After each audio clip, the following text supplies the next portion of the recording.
안녕하세요. 재테크는 여호수아처럼 데나리온의 김우있습니다. 반갑습니다. 데나리온 김강주입니다. 와. 요즘 그 금리가 많이 올랐죠. 예, 많이 뭐 올랐죠. 내년도 더 오른다고 하고. 근데 이제 금리가 올라서 결국은 이 영향을 주니까 또 경기 침체가 온다고 하니까 맞습니다. 어디에 투자할지를 잘 몰라더라고요. 예. 경기 침체 요즘 걱정들을 많이 하는데 사실 금리는 많이 올랐죠. 네. 최근에 보면 미국의 연준에서도 내년 2023년 목표 금리를 5.1% 네, 평균 네. 뭐 그렇게 이야기하는데 네. 지금 미국의 연준의 이 금리 상단이 4.5잖아요. 네네네. 지난번에 또 0.5로 올려서 네. 그러니까 목표 평균 금리가 5.1이라고 해도 네. 지금 금리 상단이 4.5%니까 네. 거의 뭐 8분 응선은 이미 넘어선 거죠. 그렇죠. 그래서 아마 그동안 이제 금리를 1년 동안에 거의 뭐 4.5%로 다 올렸죠. 올렸으니까 네. 급격하게 빠르게 금리를 올리다 보니까 경기에 조금 네. 영향을 많이 주고 그게 내년에 이제는 금리 인상에 대한 이슈보다는 경기 침체에 대한 이슈가 그렇죠. 2023년 시장을 지배할 것 아닌가라는 생각이 들어서 다들 투자는 어떻게 해요? 이런 이야기를 해요. 그래서 오늘은 이 채권 투자에 좀 관심을 가지면 좋겠다. 채권 투자. 네, 그래서 2023년은 채권 투자의 시간이 아닌가 그 이야기를 좀 같이 해볼까 합니다. 네. 자, 그럼 채권 투자의 본질이나 뭐 이렇게 여기 내용에 대해서 좀 예. 이야기해 주시죠. 채권 투자는 우리가 기본적으로 안전자산이라고 합니다. 채권 투자는. 네. 왜냐하면 이때 우리가 안전자산이라고 하는 것은 원금에 손실 없이 그렇죠. 약정된 이자를 받는 것이 기본적으로 채권이거든요. 네네네네. 채권. 채권은 어렵게 생각하지 말고 돈을 빌려주고 그 채무 정서죠, 그죠? 네네네. 예, 내가 돈을 빌려주었다, 그리고 약정 이자를 받는다. 음. 그 채무 정서가 곧 채권인데 네.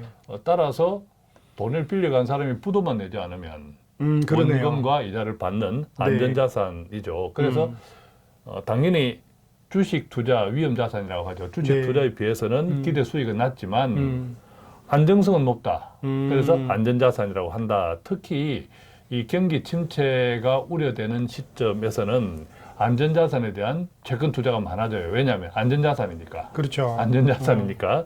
안전자산에 대한 채권 투자가 많아진다는 것은 수요가 많아지는 거죠. 수요가 많아지니까 당연히 채권 가격이 올라가겠죠. 올라간다.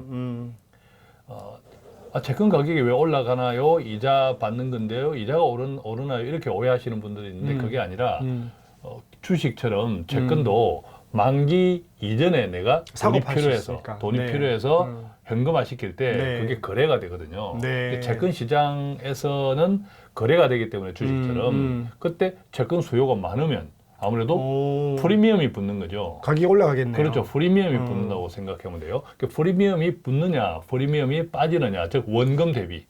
내가 투자한 원금 대비 프리미엄이 붙는다 이러면 채권 가격이 오른다. 만약에 누가 이제 그거 돈이 필요 현금화할 때 그 예. 채권 가격에 메리트가 없어요. 적금 예. 이자도 못 하고 예. 다른 거보다 만기가 남아 있는 것 못 할 때는 예. 프리미엄이 없겠네요. 그렇죠. 프리미엄이 떨어지죠. 그래서 채권 가격이 떨어진다라고. 그럼 싸게 표현하는 내놔야 될 거죠. 수도 있겠네요. 이자는 동일해요.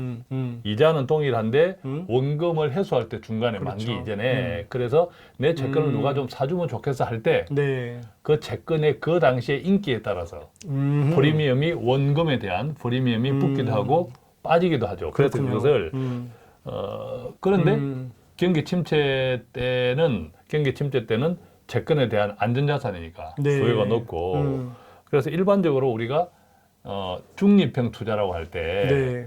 주식을 50%, 그렇죠. 채권을 50% 이게 기본이잖아요. 네네네. 그래서 위험자산, 안전자산이 딱 5대5일 때 이 음. 채권을 안전자산이라고 하는 거죠.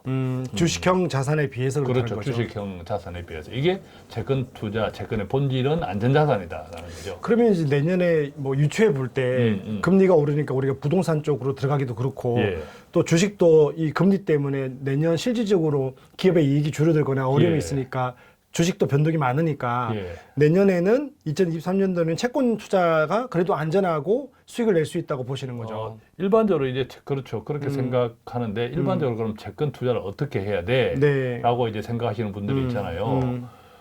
채권 투자 조금 투자에 전문적인 분들, 관심이 많은 분들은 네. 채권에 직접 투자할 수도 있습니다. 지금 유형 이야기하는 그렇죠. 거죠. 큰 틀에서는 채권 투자 유형이 두 가지인데 네. 채권에 직접 투자하는 거 주식처럼 우리가 삼성전자 주식을 샀다. 네. 이런 것처럼 삼성전자에서 발행하는 회사채를 내가 샀다. 이렇게 하는 것을 채권 직접 투자라고 네. 하고요. 채권 간접 투자라고 하면 우리가 주식형 펀드처럼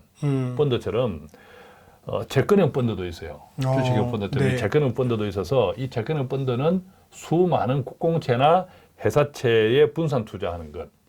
그래서 일반적으로 채권형 펀드 또 ETF도 있죠. 채권형 ETF. 예, 주식과 네. 똑같아요. 주식형 펀드, 주식형 ETF가 있는 것처럼 네. 채권도 채권형 펀드, 채권형 ETF가 있다라는 거죠. 그런데 여기서 이제 중요한 것은 네. 앞서 우리가 채권 투자는 안전자산이라고 했는데 이게 손실이 날 수도 있다는 거죠.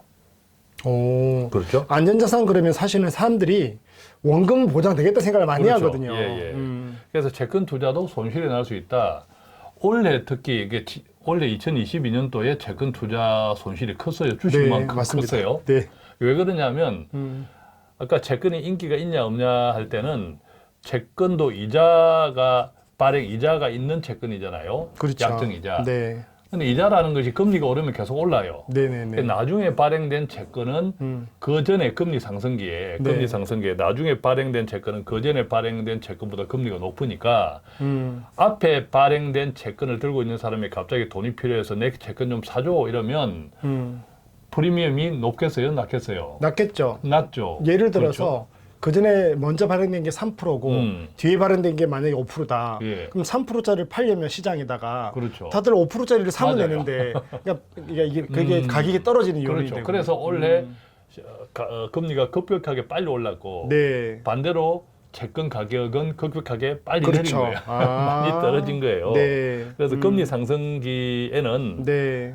채권 투자가 좋지 않았다. 올해 채권 투자도 손실이 많았죠. 그렇군요. 여기에 만약에 뭐 부도 위험까지 발생을 하면 부도 위험. 근데 올해 글로벌 채권 시장에서 파운드화 표시 채권들 네. 또 한국에도 채권 사태가 좀 있었죠. 네네네. 이런 등등으로 그런 부도 리스크가 있겠다 싶을 때는 훨씬 더 많이 빠지는 경우가 있죠.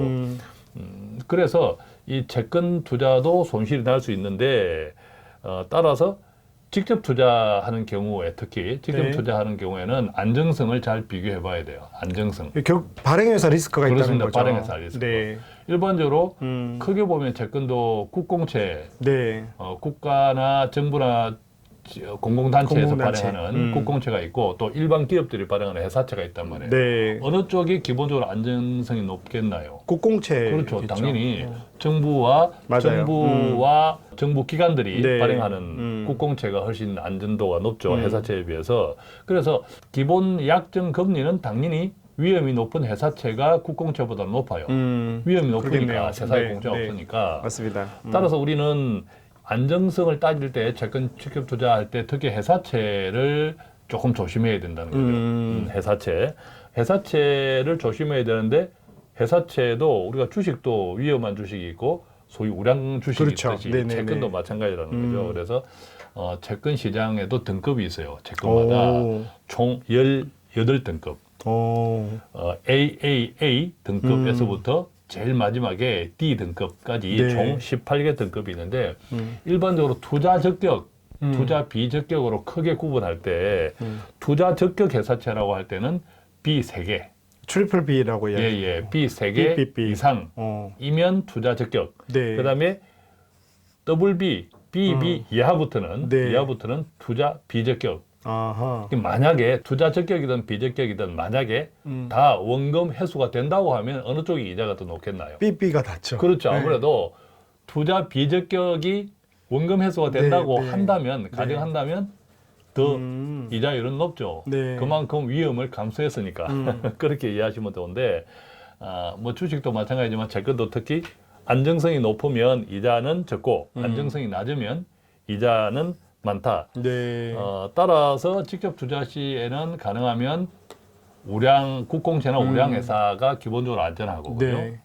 그렇지만 대부분의 일반 투자자들은 직접 투자보다는 채권형 펀드나 ETF 이런 쪽에 좀 관심을 가지면 좋겠다라는 생각이 듭니다. 아, 그럼 결국 안전자산이라고 말씀하셨는데 그래도 채권 투자도 손실 날 날 수 위험은 있다. 있는 거죠. 예. 그게 두 가지로 말씀하신 게 첫 예. 번째는 금리 상승기에 맞아요. 올해처럼. 네, 올해 같은 경우 갑자기 금리가 올라가면 차라리 이자 높은 것들이 뒤에 나오니까 예, 예. 그 전에 했던 것들은 인기가 없다. 인기가 없어. 그럼 시장에 내서 현금하려면 싸게 내놔야 된다. 예. 왜냐면 급하니까. 예, 그게 급하니까. 금리 상승기에 리스크가 존재하고 그 두 번째는 발행회사 리스크가 있는 거죠. 그래서 등급이 있는데 가능하면 트리플 B, BBB 이상이 예, 예. 투자 적격이니까 그쪽으로 하되 그다음에 정가본드는 좀 BB 밑으로 근데 이자를 많이 준다. 예. 그래서 이게 어려우면 좀 간접 투자인 예, 예, 간접 ETF나 채권형 펀드를 해라. 예, 이렇게 맞습니다. 정리를 예, 할 수 있습니다. 예. 자, 그러면 이런 전제하에 아까 2023년도는 채권의 시간이다라고 했을 때 예. 이걸 기반으로 했을 때 조금 우리가 할 수 있는 것들이 예. 뭐가 있을까? 한 4가지 정도를 기억하면 좋겠는데요. 네. 저희가 2023년은 채권 투자의 시간이라고 생각한 것은 앞서 시작할 때 말씀드린 것처럼 채권 가격에 가장 크게 영향을 주는 것은 금리 방향이거든요. 그렇죠. 올해는 금리가 계속 올랐고 네. 내년에도 금리가 조금 더 오르겠습니다만 이제 금리는 8분 응선은 넘어섰고 그래도 금리가 조금 더 오른다고 하면 채권 가격은 계속 떨어지지 않나요? 라고 생각을 하실 수도 있는데 네. 이 채권 가격은 일반적으로 기준금리에 직접적으로 영향을 받는 채권도 있고 네. 또 조금 영향을 덜 받는 채권도 있는데 네. 주식과 마찬가지로 채권 시장도 빨리 움직여요. 뭐 한 6개월 전에 그렇죠. 이게 빨리 선행한다 움직이기 그랬으니까. 때문에 네. 최근에 보면 채권 가격도 펀드도 그렇고 ETF도 그렇고 계속 좀 오르고 있거든요. 네, 맞습니다. 그렇게 이해하시면 되겠고 두 번째는 앞서 또 말씀드린 것처럼 이제 채권 투자는 기본적으로 안전자산이다. 그래서 경기 침체의 안정성 때문에 채권 투자를 많이 한다. 네. 그렇다고 보면 내년에는 경기 침체 리스크, 금리 인상 이슈보다 네. 경기 침체에 대한 이슈가 더 부각되므로 네. 채권 투자에 조금 적합하다. 음. 세 번째는 이제 금리가 올해 급격하게 빨리 올랐잖아요. 네. 내년에는 뭐 5% 상단 정도를 최종 목표치를 하더라도 찍겠죠. 네. 올해만큼은 빠른 속도로 많이 올리기는 힘들기 네, 때문에 네, 네. 단기물보다는 좀 장기물, 네. 장기물이라고 하는 것은 뭐 20년 이상 이런 네. 펀드들이나 ETF에 관심을 가지면 네. 아무래도 장기물이 단기물보다 불확실성이 크거든요. 그렇죠. 그래서 이자도 많이 주고 상대적으로 또 이런 변동성에 조금 더 민감한데 네. 채권 수익을 조금 더 가질 수 있다. 많이 가지기 원하면 단기물보다는 조금 장기물에 관심을 가지고 네. 그다음에 네 번째는 예컨대 뭐 일반 채권형 펀드도 마찬가지고 변액보험들, 네. 변액보험을 가지고 계신 분들 가운데서도 아마 하이힐드 채권형 펀드 이런 게 그렇죠. 있을 거예요. 그죠? 네, 네, 조금 네. 이 하이힐드는 위험이 높은 것들이죠. 네. 위험이 높은. 하이가 높다. 그렇죠. 일드가 예, 이자니까. 하이힐드. 네, 네. 그러니까 하이힐드 위험이 높은 채권들에 주로 분산 투자하는 건데 이게 직접 투자가 아니고 간접 투자고 네, 네, 네. 또 사실은 회사들이 잘 안 망해요. 네, 맞습니다. 신용등급이 나쁘다 해서 네. 어지간하면 잘 안 망해. 그게 다 금융기관, 은행하고 다 그렇죠. 결합되어 있기 때문에 네, 네. 또 이 하이힐드 채권을 한두 개가 아니라 수백 개 맞습니다. 나누에 투자하기 때문에 네, 위험이 맞습니다. 분산되어 있죠. 그래서 괜찮습니다. 그래서 대신에 이런 이제 채권 가격이 좋아지는 시점에서는 오히려 더 많이 오를 수 있거든요. 네, 하이힐드 같은 그렇죠. 게. 그래서 하이힐드 채권형 펀드 같은 경우 또 ETF에 좀 관심을 가져보면 좋겠다. 네. 이 정도로 정리해 볼 수 있겠습니다. 그러면 채권 투자도 말씀을 들어보니까 뭐 만약에 제가 적용한다면 내년에 시장의 변동이 많으니까 다 주식으로 가기 힘드니까 예. 50% 이상은 채권으로 가되 채권도 여러 가지가 있다. 예. 그래서 저 같은 경우는 하이힐 채권도 좀 담고 예. 장기물 뭐 ETF도 좀 담고 이렇게 좀 채권도 분산할 수 있습니까? 그렇습니다. 채권을 좀 분산할 수 있죠. 네. 예, 그래서 채권 ETF 또 채권형 펀드를 한번 검색해 보셔서 네. 다양하게 나오는 것들의 장기물, 단기물 정도를 구분할 수 있다면 네. 정말 실력 있는 분들이에요. 조금만 공부하면 돼요. 네. 거소에서 조금 전에 우리 센터장님 이야기하신 것처럼 조금 분산해서 네. 투자해 보는 것도 괜찮지 않을까 싶습니다. 네. 금리가 자꾸 오르고 있고 특히 이제 뭐 내 집 마련 하신 분들은 더 어려운 시간이고 또 내년에 이 금리 때문에 주식 시장에 돈을 넣어둔 분도 빼야 되나 말아야 되나 이런 어떤 변동에 대한 고민도 있는데 오늘은 이런 시기에 우리가 채권 투자에 대해서 공부를 좀 함으로써 여러분들이 이 투자 시장에서 손실 보지 않고 좀 안전하게 좀 수익을 볼 수 있는 것들을 정보를 드렸습니다. 도움이 되시길 바라고요. 저희는 이만 마치겠습니다. 감사합니다. 고맙습니다.